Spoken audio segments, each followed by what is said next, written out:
Je m'en viens rencontrer Sébastien Doré. On est à Sainte-Brigitte-de-Laval et on va en connaître un peu plus sur le métier de luthier. On va également découvrir un nouvel instrument, celui que je me suis fait faire. J'ai fait une commande, un nouveau ukulélé pour moi.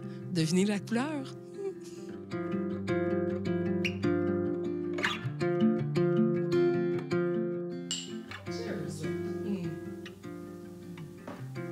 Le café est toujours bon ici, Sébastien, chez vous.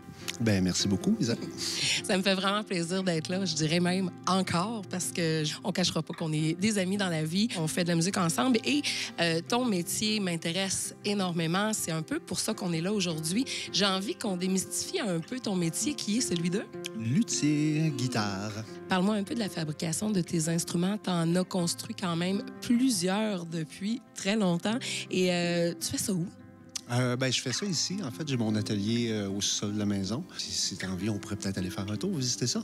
Oh, mais ça que j'ai envie parce que, en tout cas, il y a des petites surprises en bas, je pense. Ouais, je pense que tu vas aimer la surprise. Oh, j'ai bien hâte.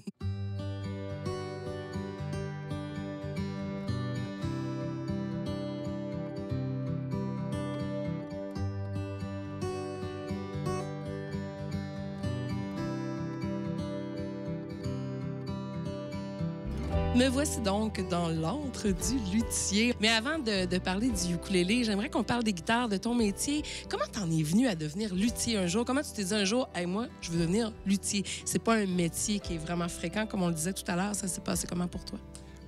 Quand on était au secondaire, on voyait des orienteurs et tout ça. Ils nous faisaient faire un paquet de tests. Puis luthier était sorti, puis il était pas tombé dans l'oreille d'un sourd, sans mauvais jeu de mots. Mais ça, j'ai remis ça plus tard. Là, ça avait juste sonné une petite cloche. Ça avait semé une graine en moi. Je suis allé faire d'autres choses, ça n'a pas fait. Puis je suis revenu aux sources de ce qui m'avait plu dès le départ au secondaire. Puis je regrette pas. Comment ça se passe entre le moment où tu décides de créer une guitare et le produit final?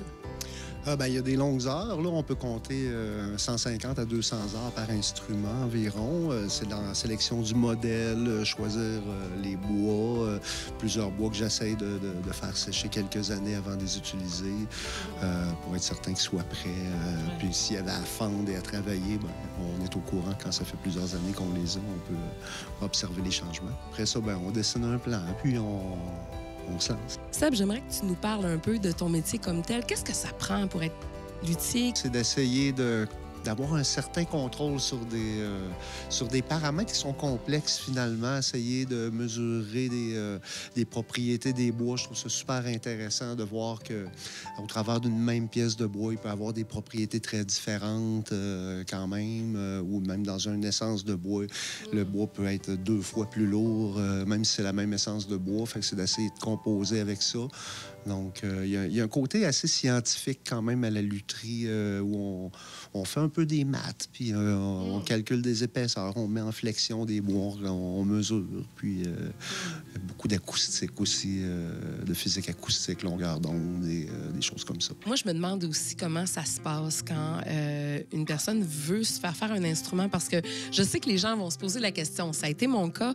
Nous, ça a été comme une décision commune. Tu m'as dit, j'aimerais ça te faire un ukulélé, puis moi, j'ai dit, j'aimerais ça que tu m'en fasses un. Quand quelqu'un veut un instrument, j'imagine que ça doit être le concept doit être un peu différent que si tu décides tout simplement de faire une guitare. Un musicien arrive ici puis te fait une commande. Comment ça se passe?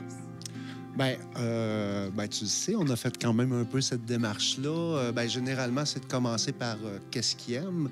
On commence par analyser un petit peu les instruments qu'ils possèdent déjà, qu'est-ce qu'ils aiment pas là-dedans, qu'est-ce qu'ils recherchent. Ensuite de ça, je fais des propositions.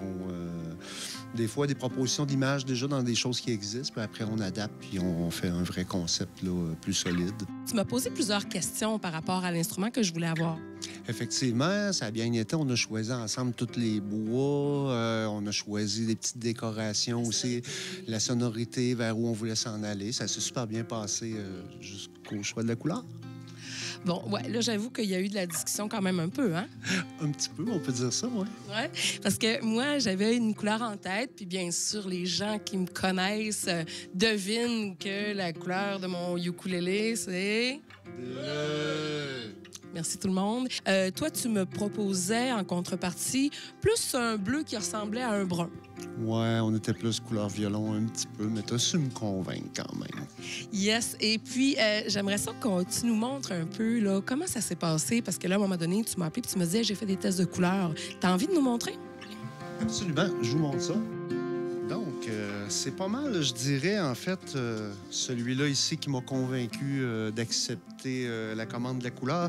L'érable ondé qu'on a choisi, il est vraiment magnifique. Puis, le fait de mettre un petit peu de teinte grisâtre noire en premier, ça vient donner beaucoup, beaucoup de profondeur à ces ondes-là. Là. C'est tigré, c'est pratiquement vivant. Là. Donc, c'est sûr que ça m'a convaincu, ça. En partant, j'ai dit, moi, je veux le plus beau ukulélé bleu du monde. Et pour moi, c'est mission accomplie. On va aller chercher ça à table. Et le voici. Il est magnifique. Je dois avouer que je suis venue le voir en primeur hier parce que, franchement, je ne pouvais plus attendre. J'en ai fait la rencontre hier et je suis tombée en amour. Comme je t'ai dit ce matin quand on s'est parlé, ce matin, ma première pensée a été pour mon ukulélé. Donc, ça dit tout. J'ai vraiment un coup de cœur. Lors de la conception, quelque chose que j'ai beaucoup aimé, parce que tu m'as beaucoup impliqué, c'est le choix du manche. Parle-nous du bois du manche. C'est de l'ébène qui est sur le dessus du manche ici. On l'a aimé beaucoup, celui-là, à cause des beaux contrastes de couleurs qu'il y avait dedans. Puis je pense qu'il t'a plu beaucoup, c'est quand on est venu positionner nos petits points de repère tout le long de cette ligne-là, comme une traînée d'étoiles. Effectivement, donc c'est vraiment une constellation d'étoiles qui existe que sur mon ukulélé. Vraiment un travail d'artiste avec la tête un peu rock. Oui, exactement. Moi, je me suis inspiré d'une guitare acoustique que j'ai faite dans le passé, puis on l'a adaptée pour rentrer sur le ukulélé. Moi, je trouve qu'on fit le ukulélé. Moi, tu trouves pas? Faites une très belle paire. Absolument, je vais l'essayer.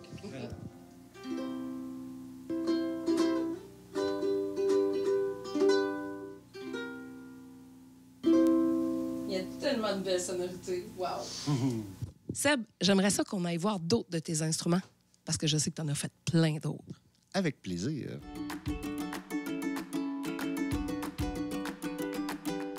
On est en haut et donc il y a plein de belles plantes, il y a plein d'instruments aussi.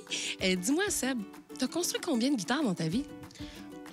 J'ai pas fait le décompte, je sais pas. J'ai construit plusieurs instruments aussi dans la famille du violon. J'ai fait une harpe, plusieurs dizaines là, de guitares, ça c'est certain. Des instruments électriques aussi, du quatuor, violon électrique. J'ai fait une contrebasse électrique, un violoncelle électrique. On est fait pas mal. Tu as déjà fait une harpe, tu sais que c'est un des instruments que j'aimerais. Ah, ta prochaine commande peut-être? Peut-être. Donc, toutes les guitares qu'on voit derrière toi, ce sont des guitares que tu as fabriquées. Oui, exactement. Là, dans les dernières années, peut-être, dans les 15 dernières années en arrière. Merci de nous avoir fait découvrir ton métier vraiment passionnant, la lutherie. Peut-être qu'un jour, je me lancerai à essayer de me faire une boîte à cigares. Tu pourrais me montrer comment faire? Ouais. Les petits instruments là, qu'on fait avec des genres de petites boîtes à cigares, j'ai toujours rêvé de faire ça. Ça pourrait être un bon début. Oui, il faudrait juste trouver des boîtes à cigares bleues. Effectivement.